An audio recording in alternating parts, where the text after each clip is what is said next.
Buenas tardes, bienvenidos a una nueva tertulia científica de la Asociación Española para el Avance de la Ciencia, la EAC, sobre personajes científicos de la historia de España.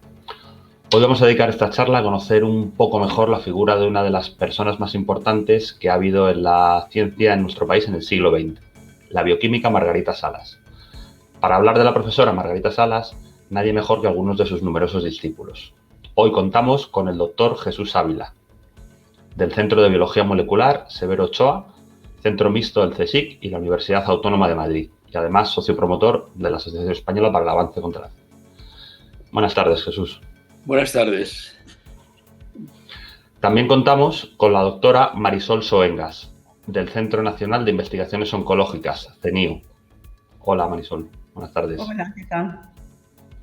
Y con el doctor Luis Blanco, del Centro de Biología Molecular Severo Ochoa también. Hola, buenas tardes. Buenas tardes y muchas gracias por la invitación. Muchas gracias a los tres por estar con nosotros. Si os parece bien, vamos a empezar con una pequeña introducción a la carrera científica de Margarita, para que la gente conozca sus trabajos un poco por encima y la importancia que ha tenido realmente.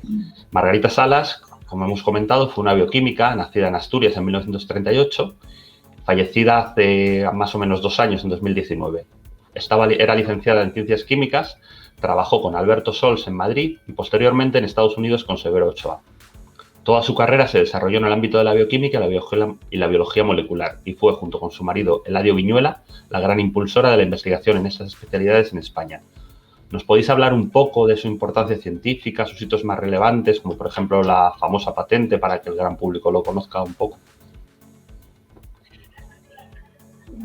Bueno, no sé si me toca a mí iniciar esta tertulia, que me quería, empezando, agradecer a la asociación por habernos invitado y sobre todo para resaltar la figura de Margarita Salas, a la que todos la queremos mucho. Vamos, y esto es un honor para nosotros, o sea, el que nos hayáis invitado a esta tertulia.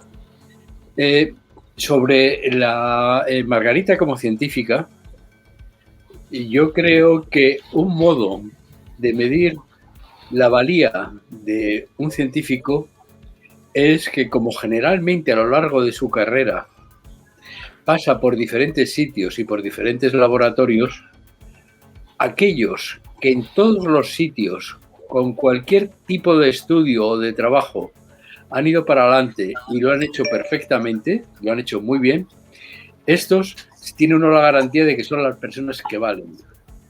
Hay otros que a lo mejor en un laboratorio les va muy bien, pero llegan a otro sitio y se derrumban.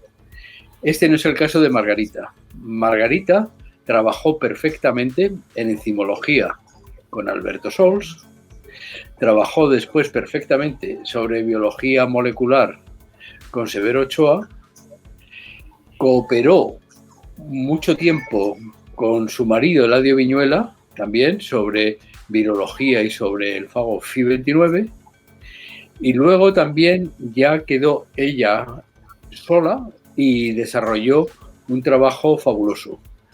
Sobre el trabajo que desarrolló luego sola y sobre la famosa patente, yo creo que quizás Luis Blanco, que está aquí, lo podrá decir mucho mejor que yo, porque él es parte, digamos, de esa historia.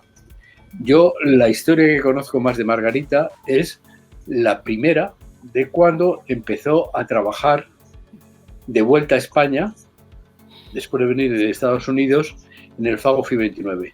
Y no me quiero extender mucho más porque si tenemos 30 minutos a lo mejor luego me toca otra vez. Gracias. Luis, ¿nos quieres contar algo sobre la patente, ya que formaste parte de ella?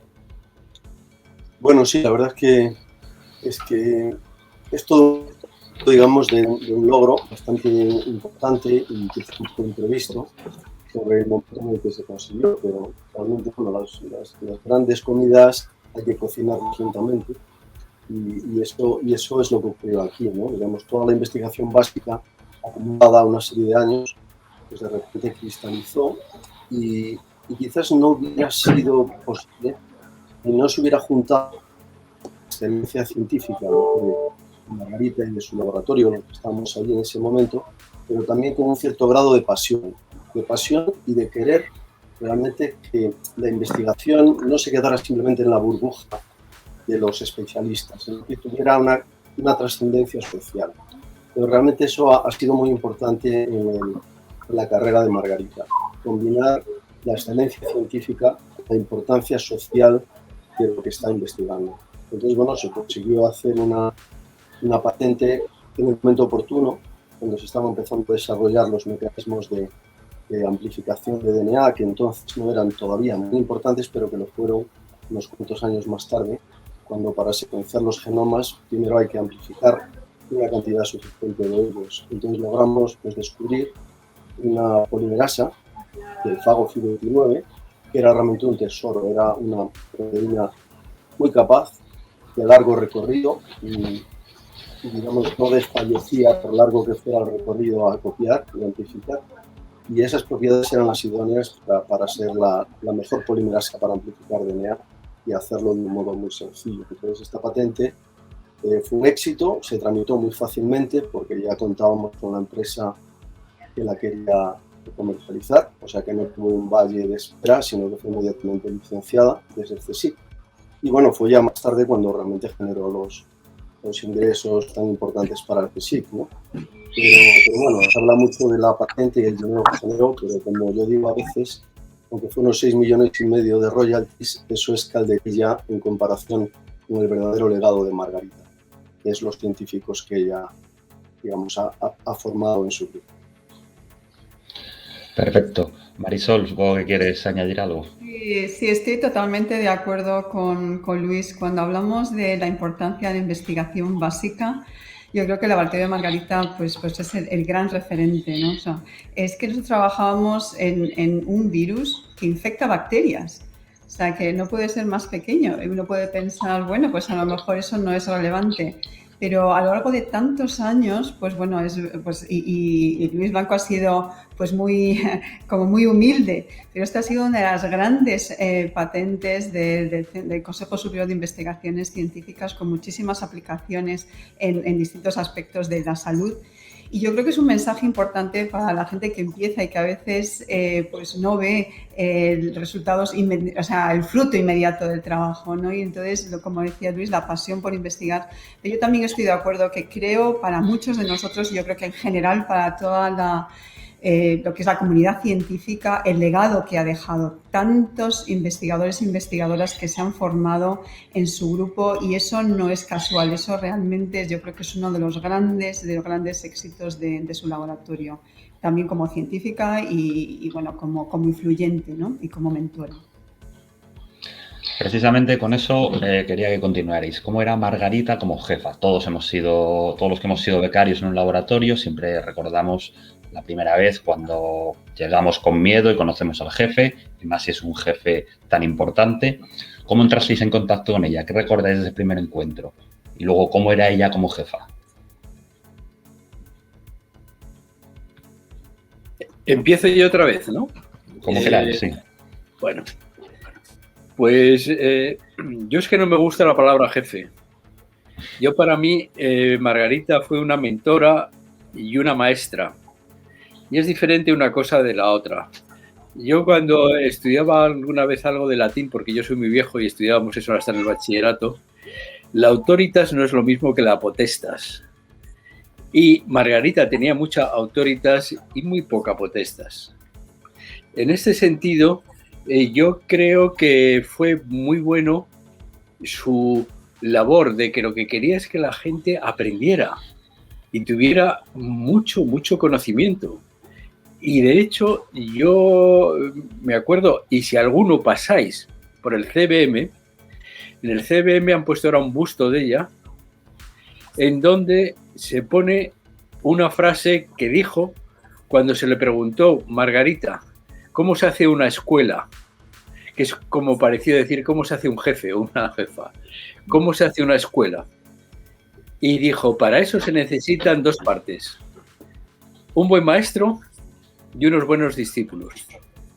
El buen maestro, como han dicho antes mis compañeros, requiere tener una gran pasión por la investigación, requiere también tener una perseverancia en el trabajo fuerte y requiere tener también una paciencia infinita con sus discípulos, porque a veces hay que tener paciencia con los discípulos.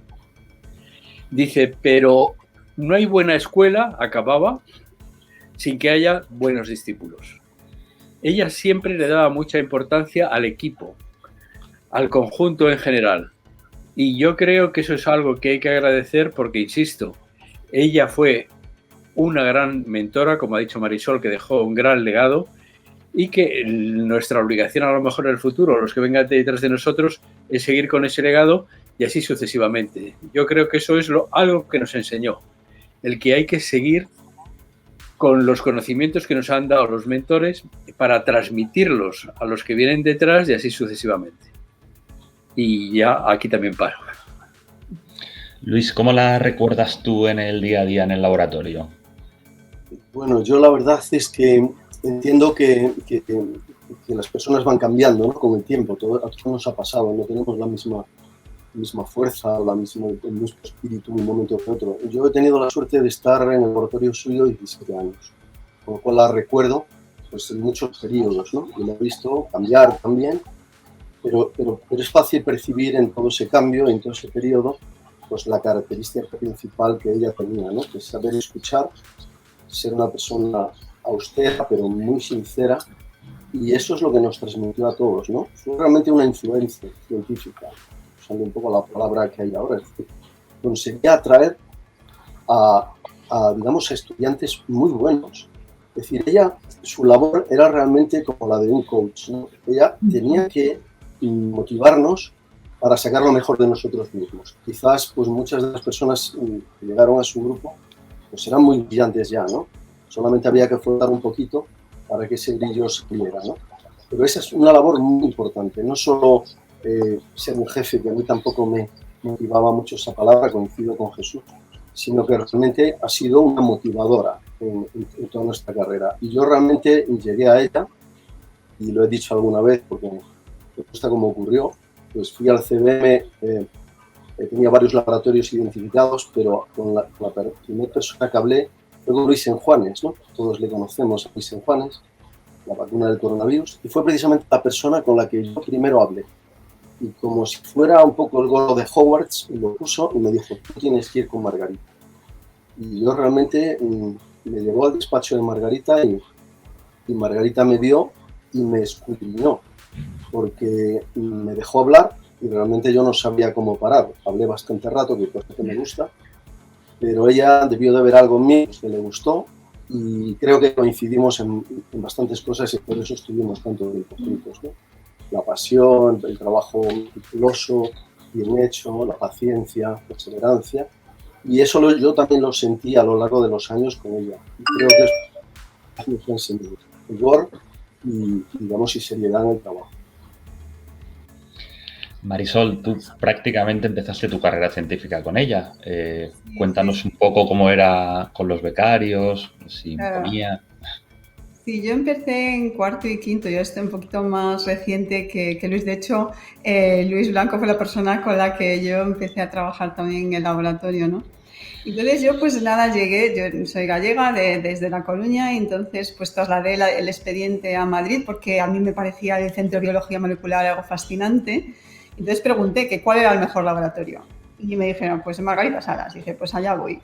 Y entonces recuerdo perfectamente la primera entrevista porque uno puede pensar que bueno, una de las grandes figuras de la biología molecular pues era una persona muy impresionante y yo iba un poco asustada. Pero no, o sea, el trato con ella era muy cercano y como decía Luis, que te escrutinaba, o sea, yo me acuerdo pues una reunión en una sala pequeña y entonces me miró y me dice, dime, cuéntame. Y fue así. Entonces, pues la verdad es que me dejó hablar y yo creo que todo el tiempo estaba pensando, viendo cómo me expresaba yo. Entonces yo le conté mucho lo que había intentado hacer. Es verdad que todos en el laboratorio teníamos muy buen expediente y entonces, claro, estando en un laboratorio tan potente y tan bueno, pues ella lo que tenía es un ojo muy bueno, yo creo, para poder escoger. Entonces escogía, yo creo, personas que veía con muchísima convicción, con mucha alegría también.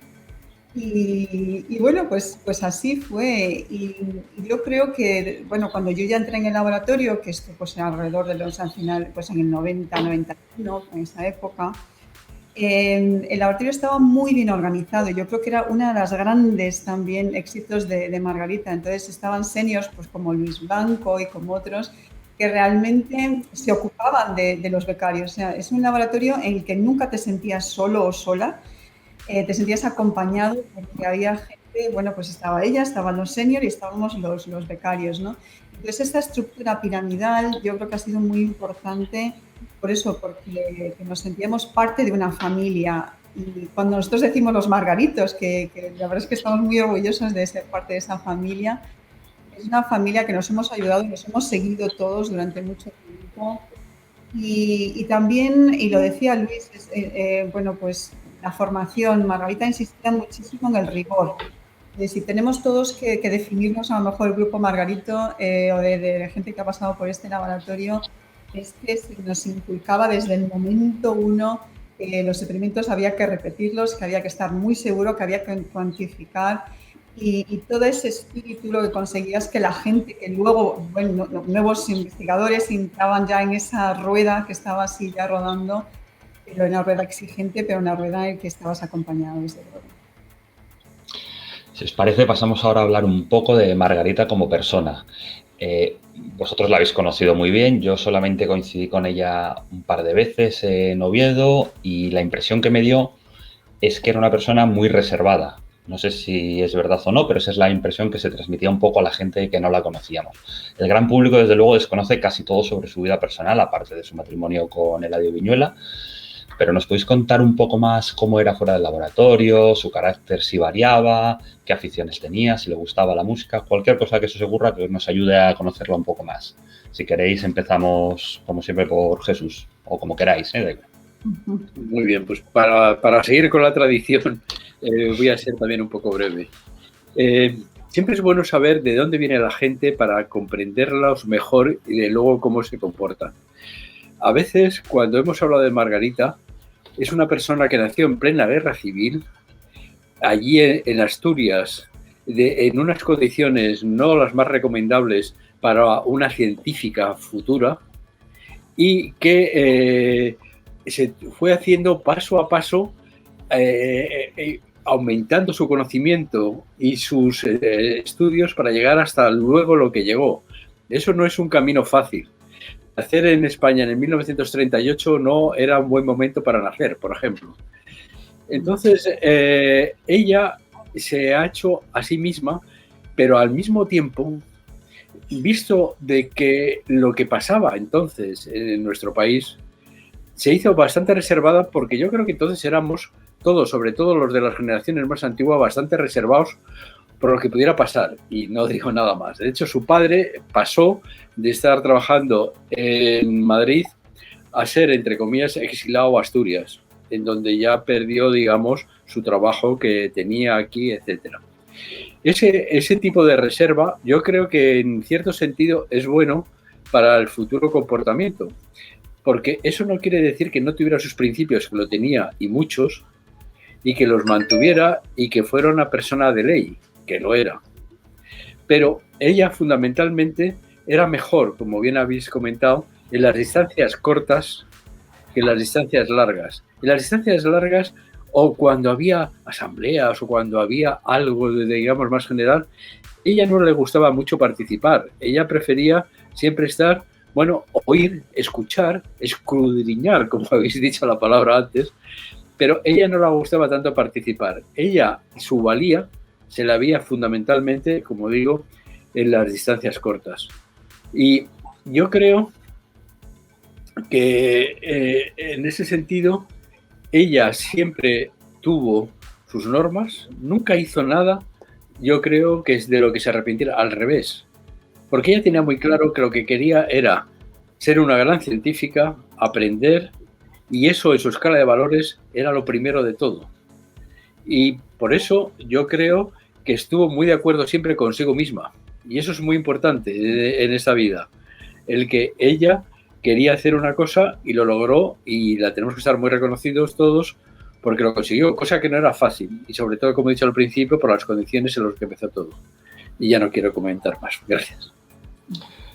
Luis, tú que estuviste muchos años con ella, mi mujer entrevistó a Margarita hace unos años y volvió a casa con 2 impresiones. Primero, que era una señora muy seria y que era muy austera. Me dice, para ser quien es, está en un despachito minúsculo allí y dice, no tiene nada. ¿Realmente era así? Pues justo quería yo empezar a comentar esta parte de cómo es Margarita como persona. Pues justo con esa palabra. La primera impresión que tiene, sobre todo en el laboratorio y en el trabajo, es que es una persona austera. Su despacho es austero y ella en sí misma es austera. Parece frágil, parecía una persona frágil también, pero realmente una persona muy fuerte, con unas convicciones muy fuertes. Pero lo que más me impresionó a mí como persona de Margarita es cómo se preocupaba por los demás. Sobre todo cuando alguien tenía algún problema médico. Yo veía, porque estaba muchas veces en su despacho y coincidía que alguien entraba en el despacho, alguien a pedirle un consejo médico. Y ella se desvivía porque no dejaba pasar ni un minuto para coger el teléfono e intentar localizar a un médico que pudiera atender a esa persona que a lo mejor era pues, del servicio de limpieza, por ejemplo, del CNM. O sea, ella se portaba exactamente igual con cualquier persona que le pidiera ayuda. En ese sentido, para mí, no puede haber sido mejor persona en el aspecto personal. De hecho, a un jefe no se le llama padre ni madre. Y yo me jacto de haberle llamado a Margarita mi madre de Madrid. Y realmente he tenido la suerte de tener 2 madres y la desgracia de que me hubieran casi en el mismo año, los mismos meses, y me quedé sin las 2. Pero realmente, digamos, el aspecto personal de Margarita, que como decíais, no es muy conocido, alcanza un nivel también pues, comparable a su nivel como científica. Es una persona discreta, por eso no se conocen estos detalles, pero los que tuvimos la suerte de ser sus discípulos y al final también sus amigos, pues sí que tenemos la obligación de hacer poner eso en valor, ¿no? Como se hará en el futuro todavía más en una de las funciones de la Fundación Margarita Salas, que está en trámite de constituirse. Ya os digo, yo creo que Margarita como persona es una persona excelente, tenía gustos musicales, artísticos, pero yo no me quiero centrar en eso, sino me quiero centrar en otra cosa que la gente no sabe, ¿no? Y es cuánto le gustaba el deporte, sobre todo el tenis. Era una fanática de Rafa Nadal. Y cuando jugaba los partidos es que se les veían toditos. Ya sabéis que eran partidos a lo mejor de 5 sets, que había que estar allí 3 horas a veces para pelear que era Nadal. Y siempre me llamaba para comentar el partido al acabar, cuando casi siempre ¿no? andaba Nadal, jugaba al tenis, al ping-pong, en fin, era una persona muy completa. Marisol, ¿nos quieres contar algo más, algo en tu experiencia? Pues mi experiencia es un poco igual, o sea, sí, a lo mejor de primera impresión una persona como incluso seria, ¿no? Pero Margarita se preocupaba, y lo estaban diciendo muy bien Luis y Jesús, por su gente. Y también disfrutaba por los éxitos, y no solo cuando estabas en el lavatorio, pero además luego, ¿no? Durante tu carrera. Y yo recuerdo, de hecho, bueno, pues que nos invitaba cuando éramos becarios y luego después a su casa. Y bueno, Margarita, Luis decía que le gustaba el tenis, también el ping-pong, y de hecho ping-pong jugaba ella. Algo que me sorprendió muchísimo, que no te esperas que ella misma fuera a jugar. O sea, a mí me ha sorprendido varias veces. Y luego en el acompañamiento después de terminar, ¿no? O sea, siempre se preocupaba porque su gente tuviese, bueno, pues éxito y un éxito independiente. Yo creo que uno de los puntos que Margarita siempre intentó es que la gente de su laboratorio pues abriese su propio camino, y yo creo que eso es muy importante, ¿no? Y eso yo creo que ha sido a lo largo de toda su trayectoria, desde el principio y hasta el final. Y luego que nosotros, bueno, la conocimos más en la fase más reciente, pues bueno, pues alegraba, por ejemplo, en nuestro caso, mi marido es un científico, también es una persona que se formó con Margarita Salas y con Luis, de hecho, con Luis Blanco. Vino a nuestra boda, y entonces esa parte cercana, de cercanía, de saber que bueno, pues que se seguía preocupando, ¿no? Preocupando, interesando, preocupando qué tal nos iba en el postdoctoral, pero dejándonos hacer nuestro camino. Yo creo que eso ha sido importante. Y bueno, como dice Luis, también le gustaba muchísimo la música clásica, y bueno, que era una persona mucho más profunda de lo que a lo mejor parecía a primera vista, ¿no? Y yo creo que eso ha sido también algo importante de su personalidad. Si os parece, pasamos ya al último bloque, a hablar un poco de sus discípulos, de todo su legado. no solo de vosotros, porque si miramos la lista de discípulos de Margarita, los Margaritos, como ya habéis dicho, que os conocen cariñosamente, realmente la lista es impresionante. O sea, vosotros tres, María Antonia Blasco, López Otín, Ángel Zaballos, Cristina Garmendia, Antonio Bernat, bueno, o sea, y podríamos seguir. Es obvio que es una acumulación de talento que no puede ser casual, o sea, no hay ningún laboratorio que tenga tanto nivel, por suerte. ¿Cómo era capaz de atraer, de captar tanto talento? Yo creo que es que era bastante directa. Yo puedo hablar de mi caso personal. Yo trabajaba en un sitio que se llamaba la Junta de Energía Nuclear, porque me dedicaba más entonces a la química física, y allí había un reactor nuclear y este tipo de historias, pero lo cerraban a las 4 de la tarde, porque había secretos de Estado, decían entonces. Y entonces te quedaba mucho tiempo libre. Y allí, como eso estaba al lado de la Complutense, pues un día me enteré que iban a dar un seminario 2 señores, señor y señora, que venían de Estados Unidos y que eran Eladio y Margarita. Y yo fui a verlos allí a saber qué era eso de la biología molecular, que era una cosa nueva, que todavía no existía, a España no había llegado eso.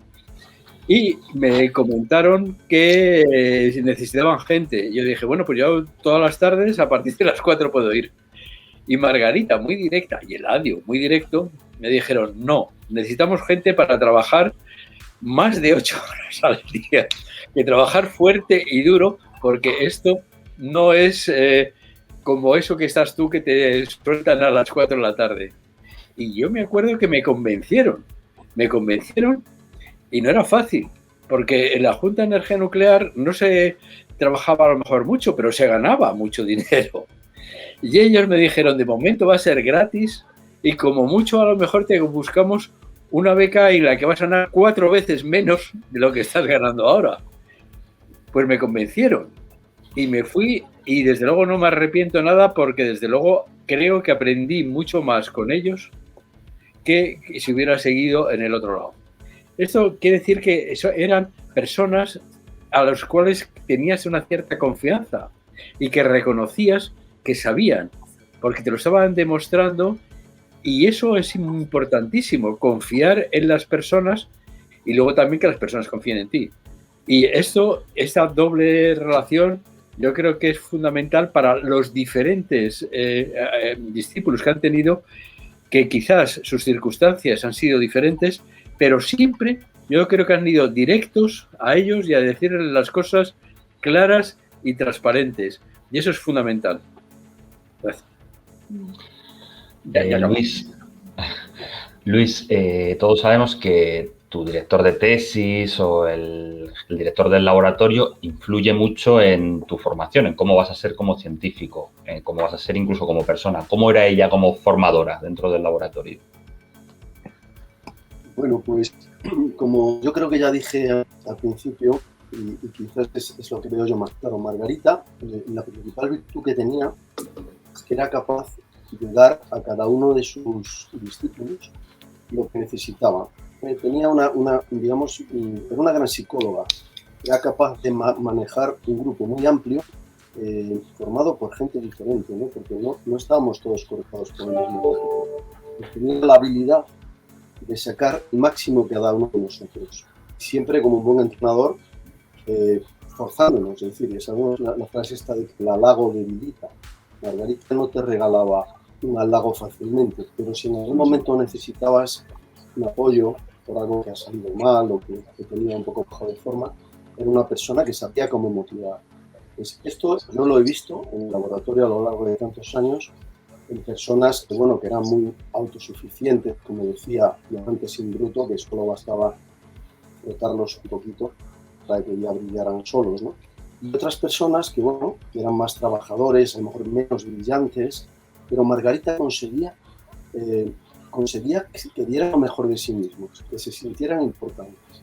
Porque para sacar lo mejor de uno mismo, lo primero que tienes que sentir es que eres importante, que tu jefe se preocupa por ti y que te pregunta todos los días que cómo va. Sacaba tiempo de la nada Margarita para hablar con nosotros, con todo el laboratorio, persona por persona, casi cada día, ¿no? el tiempo que estaba en el laboratorio también era ejemplar, el tiempo presencial, desde primera hora de la mañana hasta muy tarde. Pues eso, los becarios, los estudiantes, lo ven y es un ejemplo, ¿no? Es un ejemplo de facto, no son palabras, son hechos. Y yo creo que eso es lo que nos contagió Margarita, esa seriedad, el rigor y, bueno, tomarnos en serio nuestro trabajo. Tenemos un buen ejemplo, pero creo que ella era muy capaz, ya digo, de manejar personalidades muy diferentes. Marisol, ahora te pregunto como directora de laboratorio, ¿vale? Sí. ¿Ha influido en tu manera de llevar un laboratorio, un grupo, Margarita? Si es así, ¿cómo? ¿Has intentado imitarla? Pues sí, muchísimo. Y yo creo que eso lo mencioné antes. El laboratorio de Margarita era un laboratorio grande. Además era un laboratorio grande, o sea, había pues a todos los niveles, desde los investigadores más senior, luego teníamos postdoctorales extranjeros, que eso no era frecuente en ese momento, los seminarios eran en inglés. Entonces teníamos ya, digamos que muy bien estructurado el grupo. Y yo uno de los, Luis lo mencionó un poco, Margarita sabía identificar muy bien a las capacidades de cada uno, pero sabía identificar muy bien las capacidades de los investigadores senior. Y eso era muy importante porque y lo mencioné antes, los estudiantes de tesis realmente no te sentías perdido en un laboratorio. Y es que eso ocurre en muchos grupos grandes, de grandes figuras que muchas veces pues, la gente está muy perdida. Entonces, ¿yo qué he aprendido? Pues yo he aprendido también varias cosas y lo intento en mi grupo. Primero, que es una responsabilidad cuando aceptas a alguien para hacer la tesis, para hacer un postdoctoral. Entonces empiezan y nuestra responsabilidad como jefes o jefas es que progresen, pero también que aprendan, que estén bien formados y que sean independientes, ¿no? Entonces todo eso lo aprendí de ella. Y luego, ya como mujer, y yo creo que no hemos hablado, pero la importancia de Margarita como mujer en ciencia, Margarita no fue una gran activista, porque para ella yo creo que era la normalidad. Y entonces yo lo que aprecié, y muchas de nosotras en el grupo, es que ella era una jefa, y jefa como podía haber sido jefe, o sea, nunca jamás hizo, yo nunca lo sentí, distinción entre investigadores hombres o mujeres. Allí se nos exigía y se nos exigía a todos por igual. Yo eso también lo intento en mi grupo. Y en su caso era el ejemplo. Entonces yo cuando ahora, pues sí que es verdad que participo en muchas actividades de mujer y ciencia, pues siempre digo que eso es lo que deberíamos de llegar, a un punto en que ser mujer no suponga ni una ventaja ni una desventaja, o sea, que se valore por tu currículum. Y eso era lo que ella siempre defendió y lo que yo creo que era lo que deberíamos de aspirar todos también, ¿no? Y en su caso, con la normalidad de ser jefa y de que yo nunca la oí quejarse, al menos con nosotros, luego seguro en la intimidad seguro que sí, luego ya hemos oído muchos casos de discriminación que tuvo como ella misma como joven, pero cuando eso estamos allí es trabajar y tu valor y ya está. Entonces esa normalización del trabajo del liderazgo femenino yo creo que también ha sido muy importante para mí. Pues con estas últimas reflexiones vamos a acabar la tertulia científica de la AEAC de hoy, la Asociación Española para el Avance de la Ciencia. Esperamos que haya servido para conocer un poquito más a Margarita Salas y simplemente agradeceros. Muchas gracias a Jesús Ávila, a Marisol Soengas y a Luis Blanco por haber participado en ella y por acercarnos más a Margarita. Un saludo a los tres y gracias. Estupendo, gracias. Muchas gracias.